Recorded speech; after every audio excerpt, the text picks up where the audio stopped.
समय हो चुका है, आप सभी लोग जल्द से जल्द जुड़ें। कार्यशाला प्रारंभ हो रही है।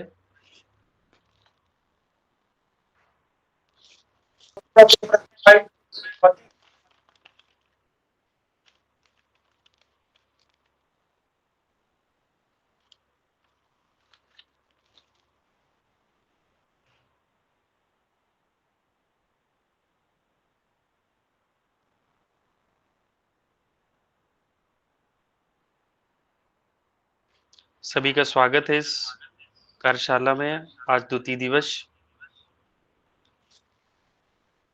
आप लोग अपने साथी गणों को इसका लिंक शेयर कर दें ताकि लोग समय पर जुड़ जाएं।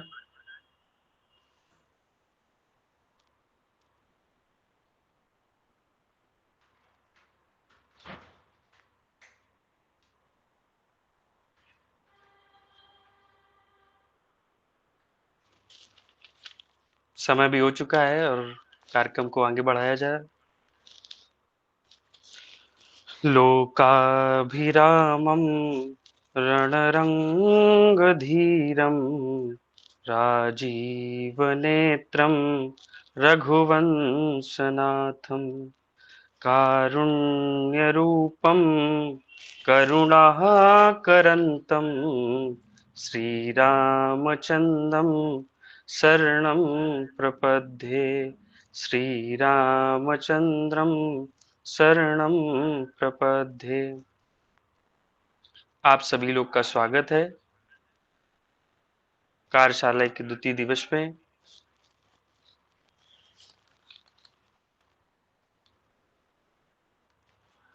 आज कार्यशाला का द्वितीय दिवस है। प्रथम दिवस में डॉक्टर अनुराग दीक्षित जी द्वारा आख्यान दिया गया था।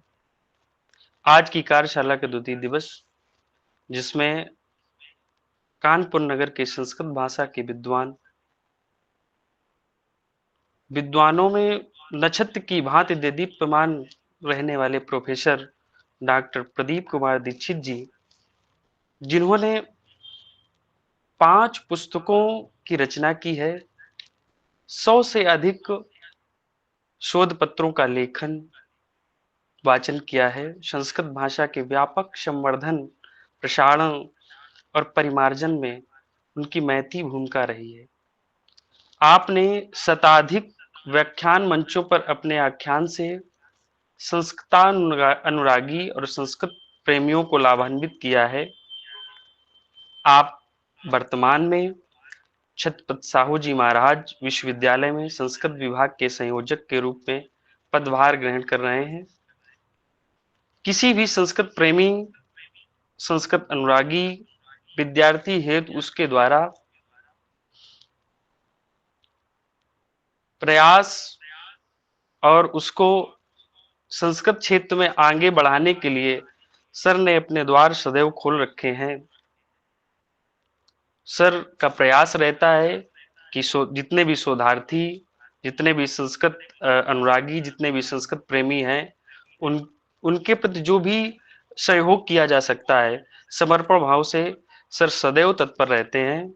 मैं सभी संस्कृत प्रेमियों की ओर से आपका नमन, आपका स्वागत और आपका अभिनंदन करता हूं। आप हमारे लिए आज हमारे लिए अत्यंत गर्व की बात है कि सर जो इस कानपुर क्षेत्र में विद्वानों, संस्कृत भाषा के विद्वानों में अग्रगण्य है, वे आज हम सभी को संज्ञा प्रकरण पर गुरुतम सिद्धांतों को बड़ी ही सरलता और सहजता के साथ प्रकट व निगमन करेंगे। मैं आप सभी के समक्ष आदरणीय प्रोफेसर डॉक्टर प्रदीप कुमार दीक्षित जी से विनम्र आग्रह करूंगा कि वे व्याकरण की ज्ञान वर्षा से हम सभी को लाभान्वित करें, हम सभी चाटकों को त्रिषित करने का कष्ट करें। मैं बड़े ही सम्मान और बड़े ही आदर के साथ में बुलाना चाहूंगा प्रोफेसर डॉक्टर प्रदीप कुमार दीक्षित जी को। ओम येन धौता गिरः पुंसां विमलैः शब्दवारिभिः तमश्चा ज्ञानजं भिन्नं तस्मै पाणिनये नमः। आज व्याकरण की कार्यशाला है और व्याकरण अत्यावश्यक है। बिना व्याकरण के किसी भी भाषा का ज्ञान होना संभव है। एक युक्ति है, यद्यपि बहुनाधीशे तथापि पटपुत्र व्याकरणम। अगर हम व्याकरण नहीं पढ़ते हैं तो स्वजना स्वजनों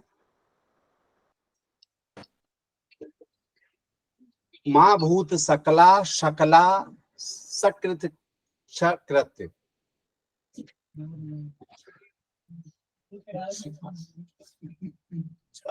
संज्ञा अष्टाध्यायी का जो महर्षि पाणिनि की पुस्तक है अष्टाध्यायी, जिसमें 8 अध्याय हैं और प्रत्येक अध्याय में 4-4 पाद हैं। उसका आप लोग देखिएगा, ज्ञानार्जन कीजिएगा। पीपीटी को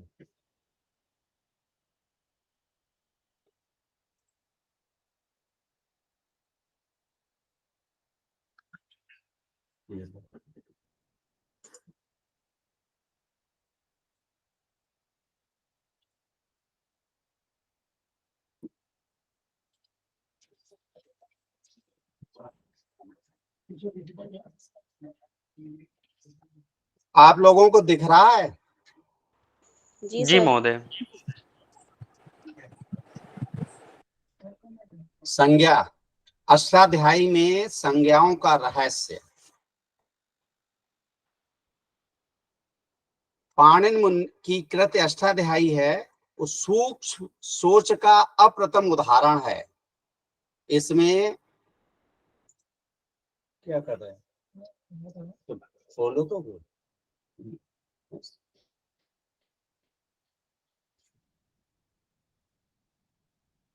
इसमें सूत्रों, अनुवृत्तियों, अनुबंधों आदि के क्रम को देखकर बड़ा ही आश्चर्य होता है कि उनके मस्तिष्क में इतनी सारी व्यवस्थाएं एक साथ कैसे समाहित हो गईं। इस व्यवस्था की क्लिष्टता का अनुमान इससे लगाया जा सकता है कि जिस ग्रंथ को पढ़ना इतना कठिन है, उस ग्रंथ की रचना करना कितना कठिन होगा। ऐसी कृति में प्रयुक्त संज्ञाएं भी सारगर्भित ही हो सकती हैं, परंतु इस विषय पर कोई चर्चा मेरे अध्ययन के मध्य मेरी दृष्टि में कभी नहीं आई। व्याकरण और संस्कृत की पाठ्य पुस्तकें इसका कहीं कहीं थोड़ा बहुत उल्लेख कर देती हैं, शेष तो ये विषय अछूता ही जान पड़ता है। मैंने कुछ संज्ञाओं के चयन का रहस्य उद्घाटन करने का प्रयत्न किया है।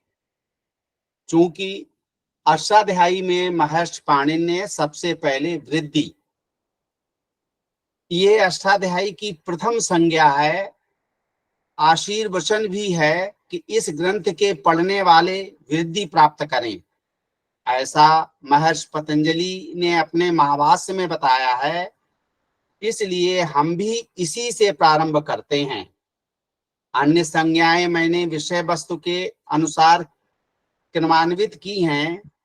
किसी वस्तु को बड़ा करने की वृद्धि कहते हैं, सो ई कहते हुए मुंह बड़ा कर दिया जाए तो ई के स्थान पर ऐ की ध्वनि निकलती है।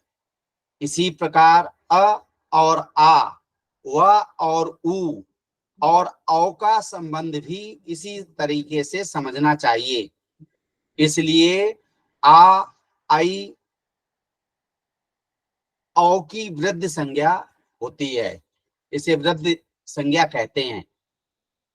गुणः वृद्धि के जितना मुंह न खोलकर एक ही बार गुणा करने पर ई और उ बढ़कर क्रमशः ए और ओ के स्वर बनते हैं। इस प्रकार गुण में मुख दुगना और वृद्धि में 3 गुना खोलना होता है। यहाँ अ को भी गुण कहा गया है, संभवतः वृद्धि के आ के समानांतर रखने के लिए। अनुनासिकः, इससे स्पष्ट होता है कि मुख के अनंतर नासिका से जो वर्ण बोले जाते हैं उन्हें हम अनुनासिक कहते हैं, और ये एक अनुनासिका संज्ञा हुई। सवर्णम, स्पष्टता एक वर्ण के समान अन्य वर्ण।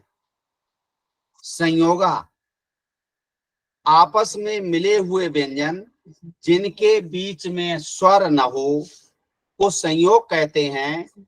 जिस प्रकार स्वर के बिना व्यंजन नहीं उच्चारित किए जा सकते और वे उच्चारण की एक इकाई बनाते हैं, उसी प्रकार ये जुड़े हुए व्यंजन अलग अलग नहीं उच्चारित किए जा सकते हैं।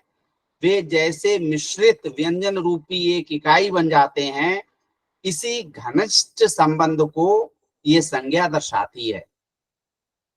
लघु, यहाँ पाणिनि मुनि ने ह्रस्व अक्षरों की संज्ञा ह्रस्व ही छोड़ सकते थे, किंतु लघु करने की आवश्यकता नहीं थी, परंतु गुरु संज्ञा नई बनाकर उसमें दीर्घ व संयुक्त वर्णों को गिन सकते थे। लेकिन यहाँ इन संज्ञाओं का दार्शनिक महत्व लगता है। कई सूत्रों में ऐसा रहस्य है, ऐसा पतंजलि मुनि ने अपने महाभाष्य में चित्रित किया है। जैसे वृद्धिरादेश और स्वतंत्र कर्ता, जिसका ज्ञान छोटा हो, ह्रस्व हो, वह बालक के समान लघु होता है, परंतु गुरु के संयोग से वह लघु गुरु हो जाता है। संयोगे गुरु, गुरु लघु के समान। संप्रसारणम, हम फैलाने की क्रिया को संप्रसारण कहते हैं। य, व, र, ला से ई, उ, री, ली में परिवर्तित होने पर स्वतंत्र रूप से न बोले जाने वाले वर्ण एकमात्रिक स्वर में बदल जाते हैं। इस उच्चारण काल के विस्तार को पाणिनि मुनि ने संप्रसारण संज्ञा दी है। मेरी आवाज आ रही है? जी महोदय, आपकी आवाज स्पष्ट रूप से आ रही है। प्रगृह्यम, विशेष प्रकार से ग्रहण करने वाले शब्द, अर्थात जिनकी संहिता नहीं होती। प्रग्रही संज्ञा इस लक्षण के कारण हो जाती, जिनकी हम संहिता नहीं करते हैं, जो विशेष कारण से बोले जाते हैं, उनकी प्रग्रह संज्ञा होती है। विसर्ग, विसर्जनीयम, जिनका विसर्जन अर्थात छोड़ना इष्ट हो। संभवतः विसर्ग का बोलना अत्यधिक किम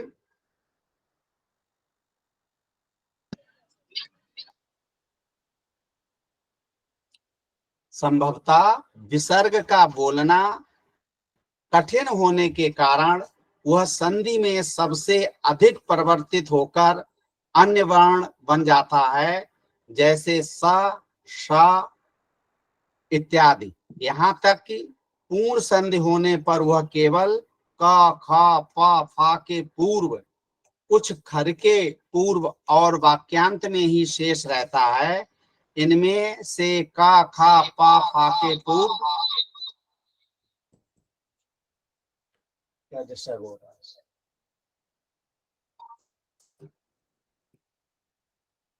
परिवर्तित किया जा सकता है।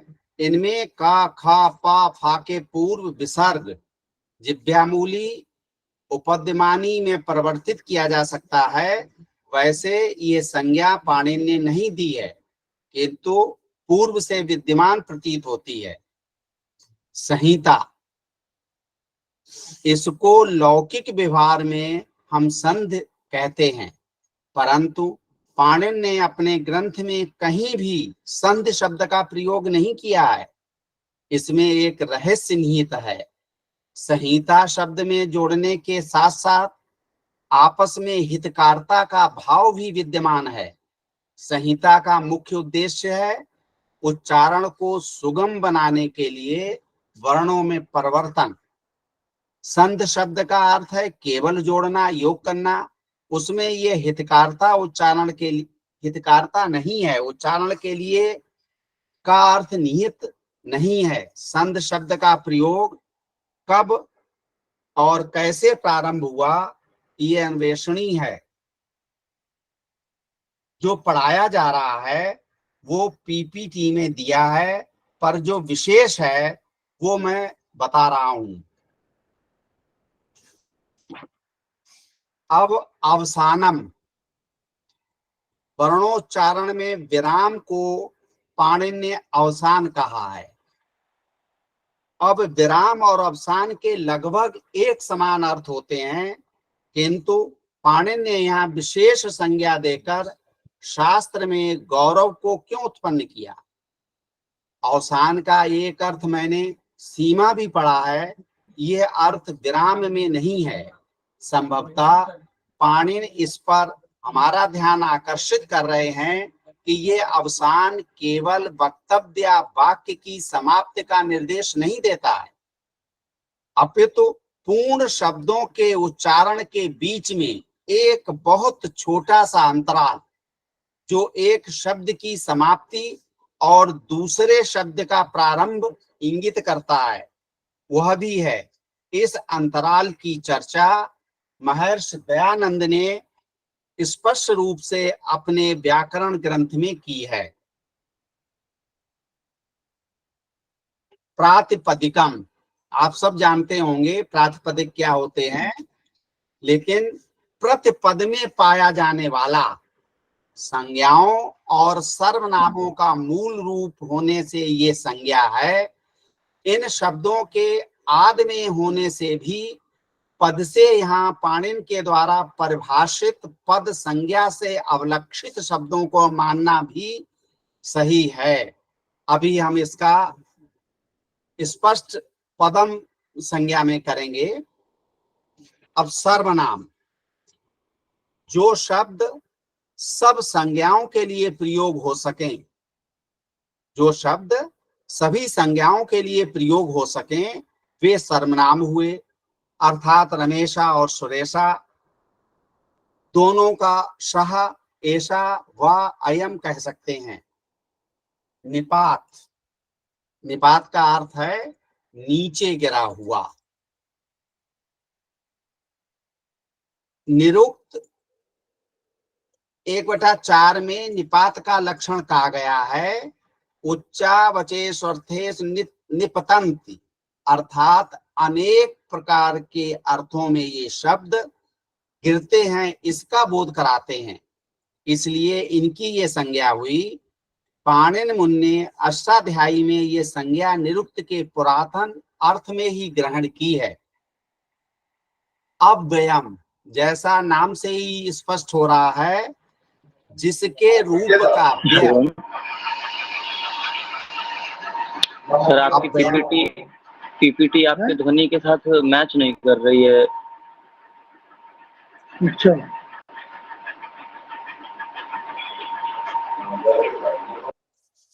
पीपीटी जो मैं पढ़ा रहा हूँ वो सब पीपीटी में है। ये रहस्य मैं बतला रहा हूँ पीपीटी में नहीं सर,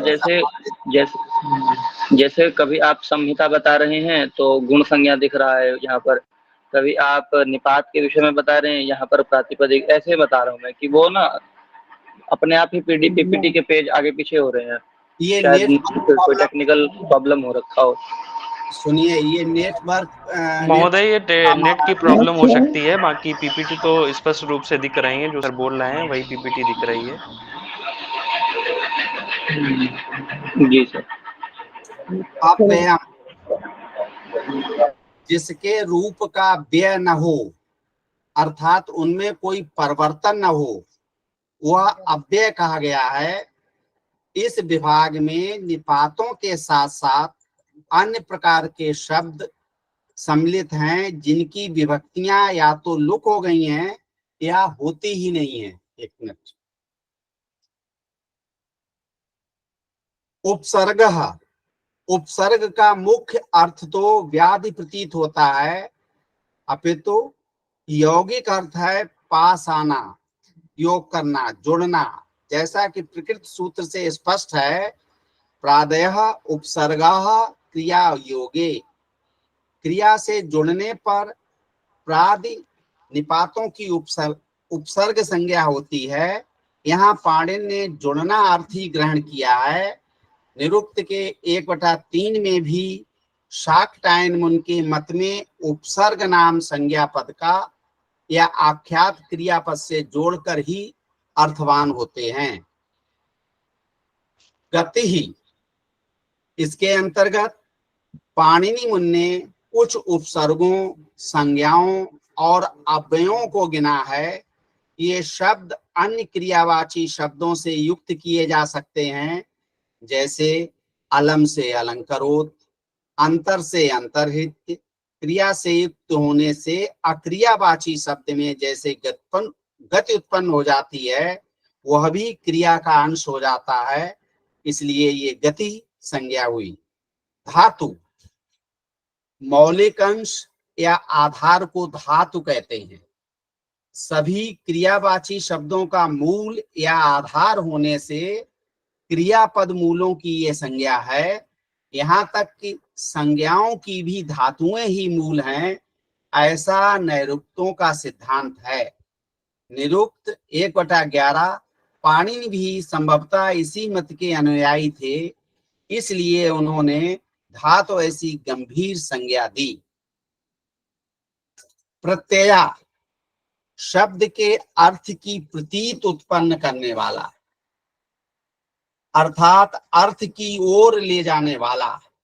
प्रत्यय के जुड़ने पर ही प्रातिपदिक और धातु के अर्थ स्पष्ट होते हैं, अपितु बिना प्रत्ययों के व्याकरण इन दोनों को अर्थहीन मानते हैं। सार्वधातुकम, वे प्रत्यय जो प्रायः सभी धातुओं से जुड़ते हैं, जैसे तिंग और शित। तिंग तो सभी धातुओं से जुड़ते ही हैं, परंतु शित, शप, क्षत्री, शानच इत्यादि भी प्रायः सभी धातुओं से मेल रखते हैं। आर्ध धातुकम, सार्वधातु के विपरीत ये प्रत्यय कम धातुओं से जोड़े जाते हैं। परस्मई पदम, आत्मने पदम, परस्मई औरों के लिए, अन्यों के लिए। सो जो प्रत्यय क्रिया में अपने से अन्य को महत्व देने का अर्थ बतलाते हैं, उसे हम परस्मय पदी कहते हैं। इसके विपरीत आत्मने, अपने लिए, वो जो प्रत्यय क्रिया में अपने को महत्व देने का अर्थ दिलाते हैं, उन्हें हम आत्मने पदी कहते हैं। ये संज्ञाएं पाणिनि ने नहीं बनाई हैं, अपितु उनसे पूर्ववर्ती हैं। इन संज्ञाओं के अर्थ यथार्थ से पूरी तरह मेल नहीं खाते हैं, परंतु उनके अर्थ के रहस्य का बहुत बड़ा संकेत इससे मिलता है कि कर्मण प्रयोग आत्मने पद में ही होता है। इससे प्रतीत होता है कि कर्म को कहने वाली क्रिया कर्ता से संबद्ध न होकर अपने में पूर्ण होती है। ये उन आत्मनेपदी क्रियाओं में विशेषकर प्रतीत होता है जो अकर्मक भी होती हैं, जैसे लज्जते, वर्धते इत्यादि। तथापि यहाँ और शोध की आवश्यकता है। अंगम, धातु या प्रातिपदिक से प्रत्यय जुड़ने पर पूर्व की अंग संज्ञा इसलिए है कि शब्द इस धातु प्रातिपदिक धन प्रत्यय के समूह का धातु प्रातिपदिक अब अंग अवयव बन गया है।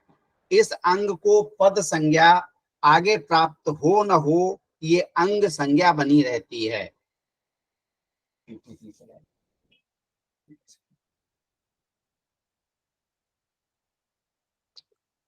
जैसे रामसु, ये अंग कहलाएंगे।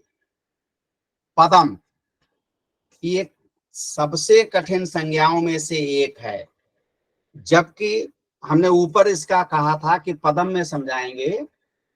ये सबसे कठिन संज्ञाओं में से एक संज्ञा है, जबकि इसको विद्यार्थी सबसे पहले सीखता है। इसके दो भाग हैं, सुप और तिंग। सुप को जोड़कर बने समूह का नाम पद है। सर्वनाम स्थान को छोड़कर किसी भी शब्द से प्रायः सभी प्रत्ययों के जुड़ने पर उस शब्द की संज्ञा पद हो जाती है। इस संज्ञा का अपवाद है भ संज्ञा। अभी हम भम संज्ञा में बताएंगे इसका। यहाँ विचित्र बात यह है कि प्रातिपदिक पद के स्वयं पहले जो है, प्रातिपदिक पद के स्वयं पहले 5 रूप सर्वनाम स्थान नहीं पाए जाते हैं। इस पद शब्द के अनेक अर्थ हैं। उनमें से एक अर्थ है वह जिसको ये कहा जा सके। ये अर्थ पहले भाग के पदों पर लगता है। एक और अर्थ है कदम। दूसरे के पदों के लिए इससे अर्थ हुआ गंतव्य शब्द की ओर एक कदम। यह कदम इसलिए महत्वपूर्ण है कि इन पदों की संहिता पहले प्रकार के पदों के समान ही होती है।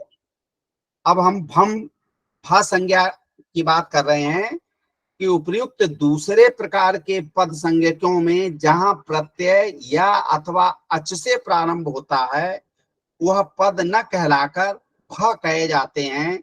क्यों? मुझे यहाँ पाणिनि का व्यंग प्रतीत होता है। सुपों में भ्याम, भिस, भ्यस और सुप ही इस परिभाषा के अंतर्गत नहीं आते हैं। अर्थात भा आदि प्रत्यय का पूर्व भाग भा नहीं कहलाता, पद कहलाता है। अन्य शब्द भा कहते हैं। ये देखो, ये निकालो है।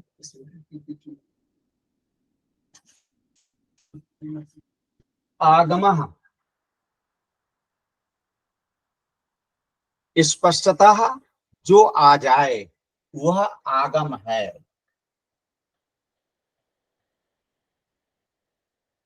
जो आ जाए उसे हम आगम कहते हैं। आगम किसी और के स्थान में नहीं आता, अपितु अपना स्थान स्वयं बनाता है। यह संज्ञा पाणिनि मुनि की नहीं, अपितु उनसे उत्तरकालीन वैयाकरणों ने बनाई है। पाणिनि ने इन्हें तित, कित व मित ही कहा है।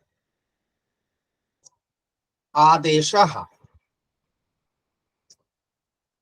व्याकरणाचार्य इसका अर्थ किसी और के स्थान में आने वाला करते हैं, परंतु पाणिनि ने स्वयं इस प्रकार आदेश शब्द का प्रयोग नहीं किया है। उन्होंने कहा है कि स्थानिवदादेशो अनवलिविदहु, अर्थात अनल विधि में षष्ठी के द्वारा लाए गए वर्ण को स्थानी के समान आदेश हों। अर्थात जो आदेश निर्दिष्ट प्रक्रिया स्थानी पर आगे लगती है, वे ही इस नए वर्ण पर लगें। जैसे पद बनने पर संध प्रक्रिया में भेद। आदेश का ये अर्थ इस सूत्र से भी प्रमाणित होता है, एच इग्र स्वादेशे, अर्थात हृष्य हो जाए। जब ऐसा आदेश दिया जाए तो एच को इक हो जाए। यदि पाणिनि को आदेश से स्थान में आने वाला अर्थ इष्ट होता तो ये नमस्कार गुरुजी, क्षमा चाहेंगे आपको बीच में रोककर। आपके द्वारा दिखाई जा रही पीपीटी शो नहीं कर रही है किसी को भी। बहन, टेक्निकल प्रॉब्लम के कारण पीपीटी नहीं शो हो रही है। आप सभी को ग्रुप में पीपीटी प्रेषित कर दी जाएगी। जी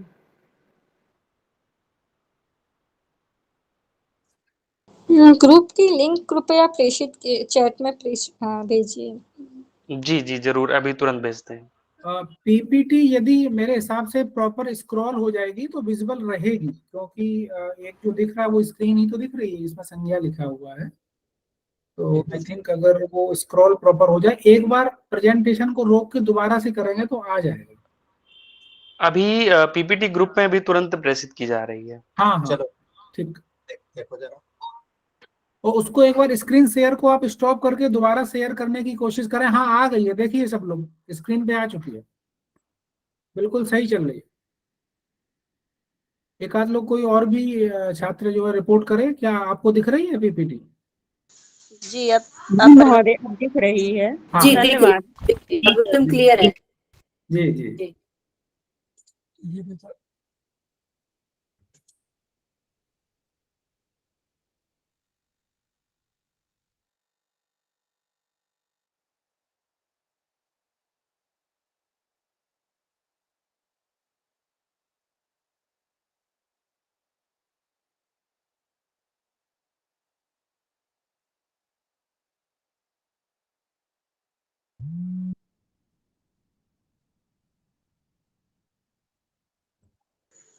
शायद सर का माइक म्यूट हो गया है।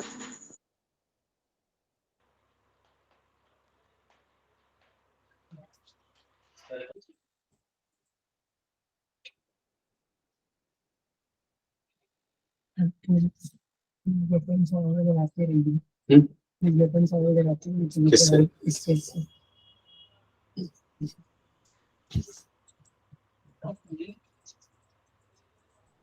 ये पीपीटी उस पर नहीं आ रही है। हाँ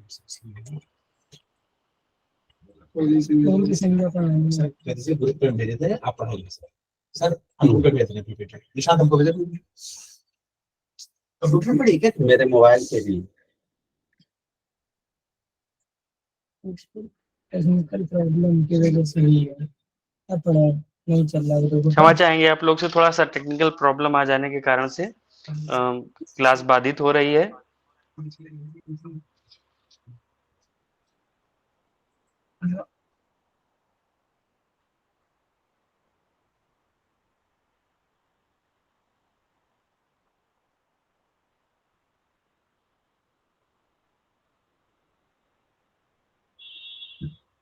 पीपीटी शो होने में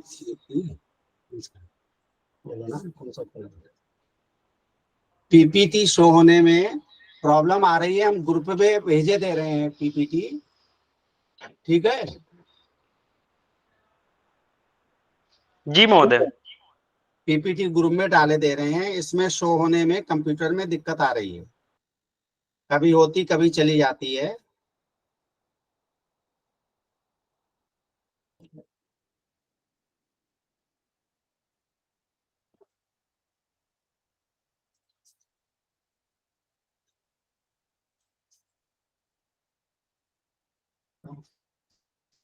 हाँ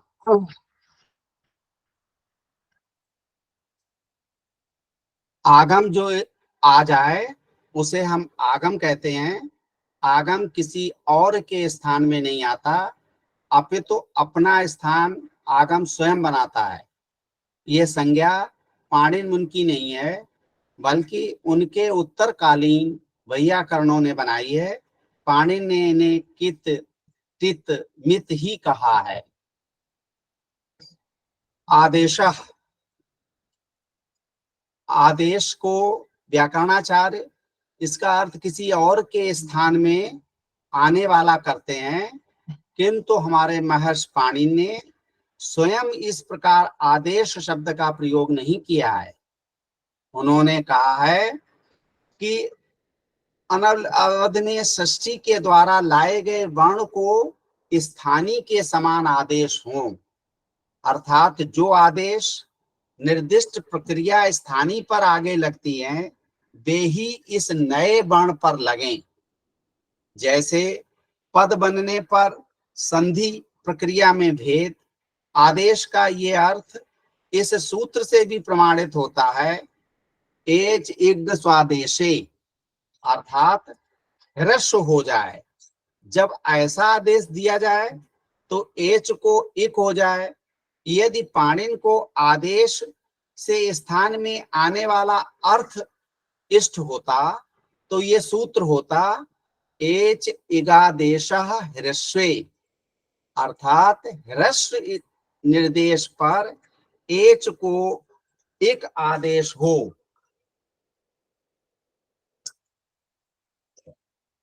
आदेश निर्दिष्ट प्रक्रिया अर्थ करने पर आदेश संज्ञा पूर्णतया स्पष्ट हो जाती है।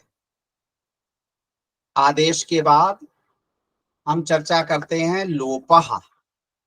लोपः इसे आप सब समझते हैं, नाश, लोप हो जाना, गुप्त हो जाना।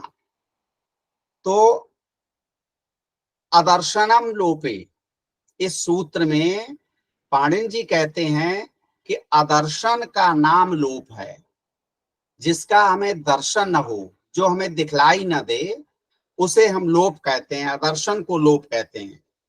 लेकिन सांख्य दर्शन कहता है नाशः कारण लयः। सांख्य दर्शन का 1/86, अर्थात नाश का अर्थ सत्ता विहीन हो जाना नहीं है, बल्कि अपने कारण में लय हो जाना है।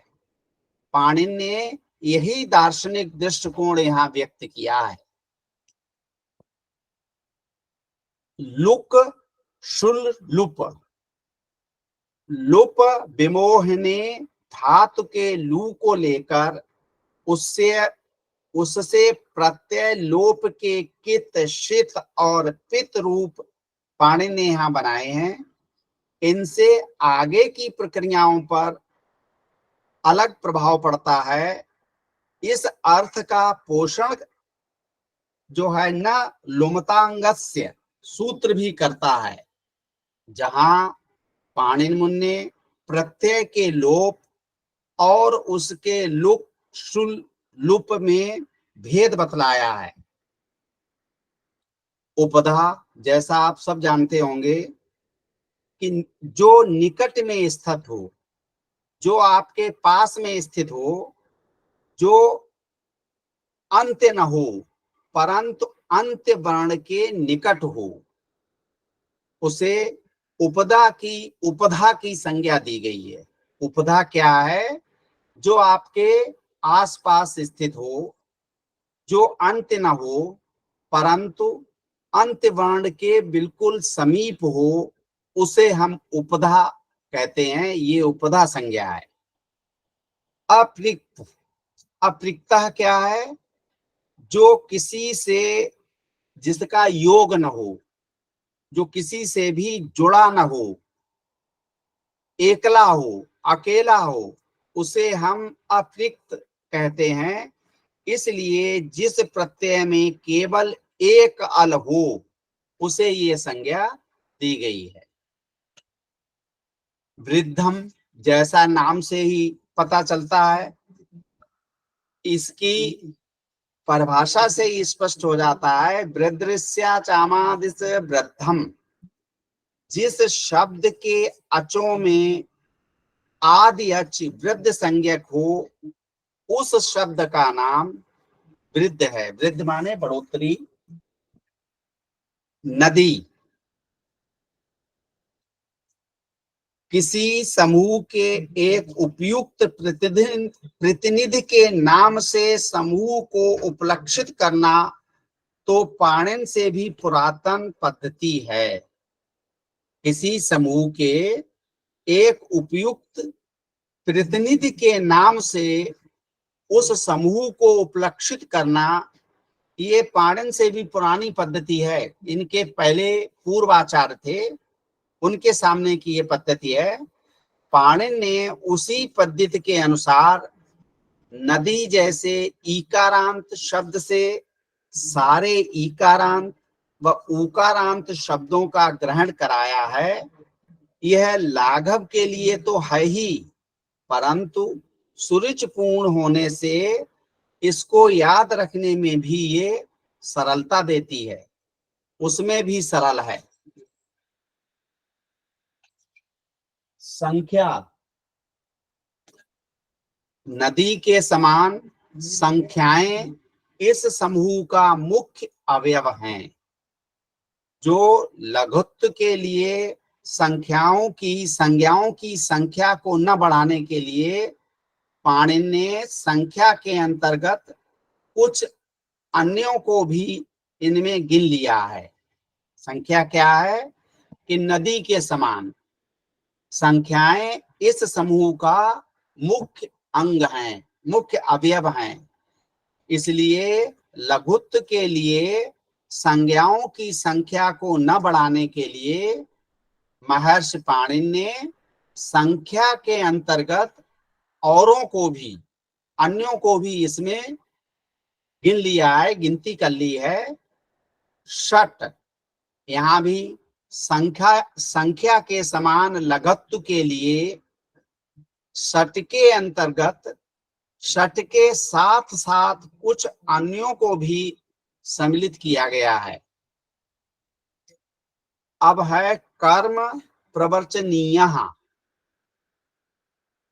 कर्म प्रवर्चनीय शब्द स्वयं तो निपात होते हैं, किंतु उनसे संबद्ध शब्द प्रायः द्वितीय विभक्ति कर्म कारक में होते हैं। जैसे उपहरिम सुराहा। इस प्रकार कर्म प्रवर्चनीय शब्द जो शब्द कर्तुर ईप्सितम कर्म आदि से कर्म संज्ञा वाले नहीं होते हैं, उन्हें भी कर्म को कहने वाला बना देते हैं। कर्म प्रवर्चनीय हमारी समझ से आप समझ गए होंगे कि कर्म प्रवर्चनीय शब्द स्वयं तो निपात होते हैं, लेकिन उनसे संबद्ध शब्द प्रायः द्वितीय विभक्ति कर्म कारक में होते हैं। जैसे हमने बताया था उपहरिम सुराहा। इस प्रकार कर्म प्रवर्चनीय शब्द जो शब्द कर्तुर ईप्सितम कर्म आदि से कर्म संज्ञा वाले नहीं होते हैं, फिर भी उन्हें भी कर्म को कहने वाला बना देते हैं। विभक्ति और कारक आपने पढ़े होंगे कि कारक के अनुसार सुपों के विशेष रूप से भाजन को विभक्ति संज्ञा मिलती है। सुप और तिंग हमने बताए थे आपको कि 21 सुप होते हैं, उनसे ही सुप जब जुड़ते हैं, सुप प्रत्यय लगता है, तब हम पद बनाते हैं। तो कर्ता रूप में सुप लगते हैं और क्रिया रूप में तिप लगते हैं, तिप तस्जी सुओज और स्मित। तो इस प्रकार से विभक्ति क्या है कि कारक के अनुसार सुपों के विशेष रूप से भाजन को हम विभक्ति संज्ञा कहते हैं। समासः, समसनः समासः, संक्षेपीकरण को हम समास कहते हैं। बहुत कई पद हैं, उनको मिला करके बोलना, एक कर देना, उसे हम समास कहते हैं। बहुव्रीहि, यह एक अत्यंत रोचक संज्ञा है जो कि वास्तव में अपना ही उदाहरण है। बहुव्रीहि यस् अस्ति स बहुव्रीहि, यह इस समास का विग्रह वाक्य है। नदी के समान इस प्रकार से संज्ञा में रोचकता उत्पन्न हो जाती है। तत्पुरुष, बहुव्रीहि के समान ये संज्ञा भी अपना उदाहरण भी है। सह पुरुषः तत्पुरुषः। कर्मधारय, कर्मधारय क्या है? कर्म का अर्थ स्वाभाविक गुण भी होता है, जो कि प्रायः विशेषण से व्यक्त किया जाता है। कर्मधारय समासः, कर्म को धारण करने वाले समास में इन्हीं विशेषणों को जोड़ा जाता है, इसलिए ये कर्मधारय संज्ञा हुई। द्विगु, यह भी अपना उदाहरण है। द्वाभ्याम गोभ्याम यह क्रीता सा दुगु।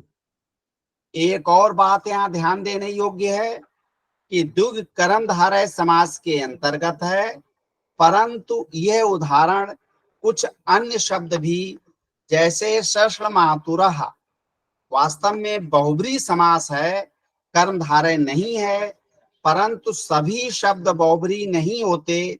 जैसे चतुर्युगम, त्रिलोकी, ये तो कर्मधारय ही है। संख्या शब्द को अधिक महत्व देते हुए संभवतः पाणिनि मुनि ने ऐसी अलग संज्ञा दी है।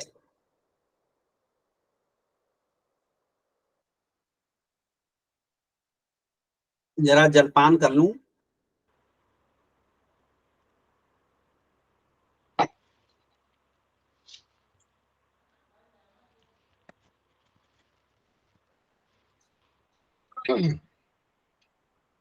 द्वंद्व, जबकि द्वंद्व समास एक से अधिक शब्दों के मेल से बनता है, जहां एक से अधिक शब्द आपस में मिश्रित किए जाते हैं, परंतु प्रायः इसमें से दो ही शब्दों का योग होता है, इसलिए द्वंद्व जोड़ा, इसलिए इस समास की संज्ञा द्वंद्व हुई। अव्ययी भावः, अव्यय के योग से और प्रायः समासित शब्द के अव्यय होने से ये संज्ञा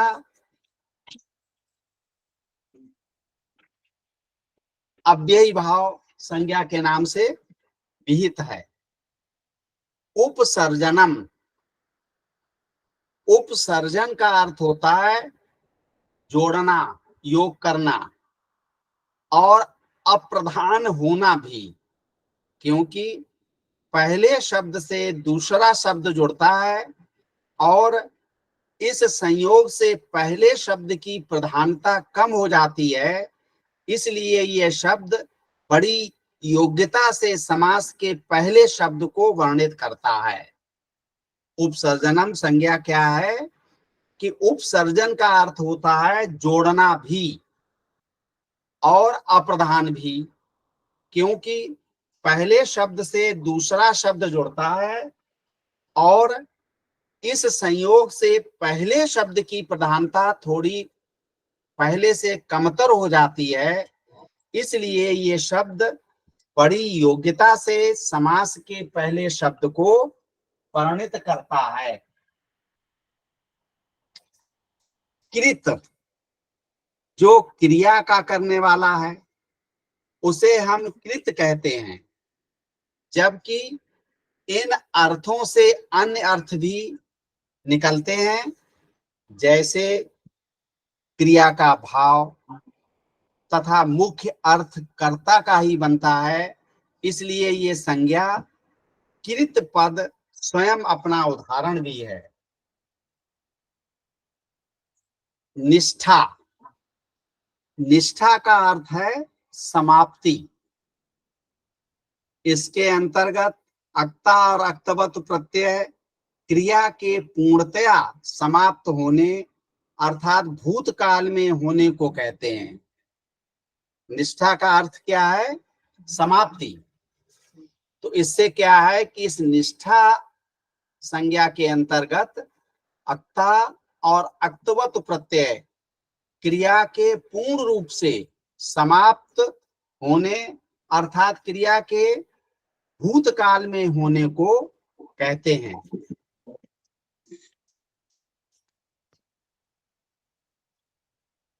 सत, क्षत्रि और सानच प्रत्ययों का ये नाम निष्ठा जैसा सुस्पष्ट है।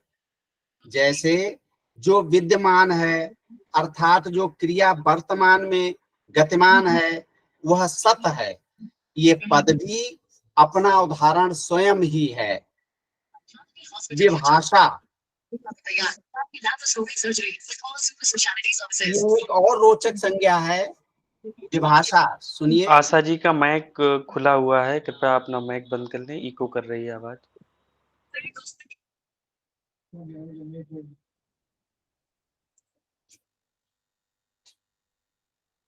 विभाषा, आवाज आ रही मेरी? जी सर, आपकी आवाज आ रही है।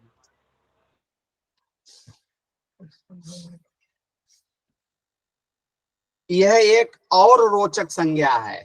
विभाषा ये रोचक संज्ञा है।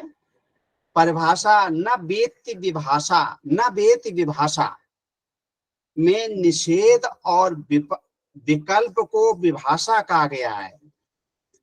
महाभाष्य में भी इसकी बहुत चर्चा हुई है, क्योंकि यह न और वासे लघु नहीं है और विभाषा का स्वयं अर्थ विकल्प ही है। महाभाष्य की चर्चा से ज्ञात होता है कि न कहने से ऋषि ये स्पष्ट करना चाहते थे कि प्राप्त में अप्राप्त तो हो ही, परंतु अप्राप्त में प्राप्त भी हो, सो वा का अर्थ हो जाए। ये बात हम न भूलें, इसलिए उन्होंने गुरुतर संज्ञा को यहाँ रखा है। कारकों प्रथमाद पुरुषों एकाद वचनों की संज्ञाएं तो स्पष्ट ही हैं, इसलिए मैंने उनकी यहाँ व्याख्या नहीं की है। कुछ अन्य संज्ञाएं शेष हैं, जैसे तद्धित, उपपदम इत्यादि, जिनको मैंने विस्तार भय से यहाँ नहीं दिया है। कुछ अन्य हैं, जैसे सर्वनाम स्थानम, जो मुझे मैंने यहाँ नहीं दिया है। कुछ संज्ञाएं तो बिल्कुल ही अर्थहीन लगती हैं, जैसे घा, घी, घू, टी इत्यादि। ये स्पष्टता लाघव के लिए है, परंतु वर्णों के चयन से लगता है कि जो वर्ण कम प्रयोग होते हैं अथवा लक्षित शब्दों में दुविधा उत्पन्न करते हों, ऐसे वर्णों को ऋषि ने चुना है। तथापि जैसा कि मैंने भम में दर्शाया है, यहाँ वर्ण के चुनाव में और भी गहनता निहित हो सकती है। ये विषय विचारणीय है और ये शोध की अपेक्षा भी रखती है। इस तरीके से संज्ञाएं तो बहुत सारी हैं, किंतु मुख्य संज्ञाएं आपको मैंने बता दी हैं। कुछ इससे इतर संज्ञाएं पीपीटी में भी निहित हैं। इस प्रकार से हम अष्टाध्यायी में कोई भी प्रयोग अर्थहीन नहीं होता है, सभी अर्थवान हैं।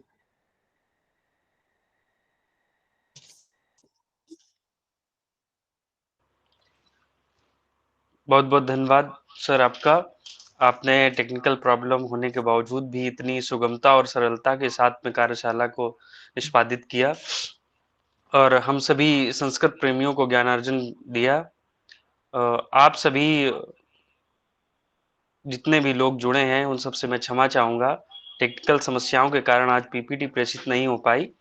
आप सभी के लिए अभी कल की और आज की पीपीटी ग्रुप में डाल दी जाएगी और आज के आख्यान में आप लोगों के जो भी प्रश्न या जो भी चीजें आपको समझनी हो तो वो आप लोग ग्रुप पे अपने प्रश्नों को डाल सकते हैं। सर आपको वहीं पे उत्तर देंगे ग्रुप में। थोड़ा सा टेक्निकल प्रॉब्लम है, अब आगे की जो कक्षाएं होंगी उनके लिए इसके लिए विशेष ध्यान रखा जाएगा। और बहुत बहुत धन्यवाद आप सभी का धैर्य के साथ जुड़े रहने के लिए। और आज की कक्षा, आज की कार्यशाला जो द्वितीय दिवस की है यहीं पे समाप्त की जाती है। सभी को शुभ रात्रि, जय श्री राम। धन्यवाद, शुभ रात्रि।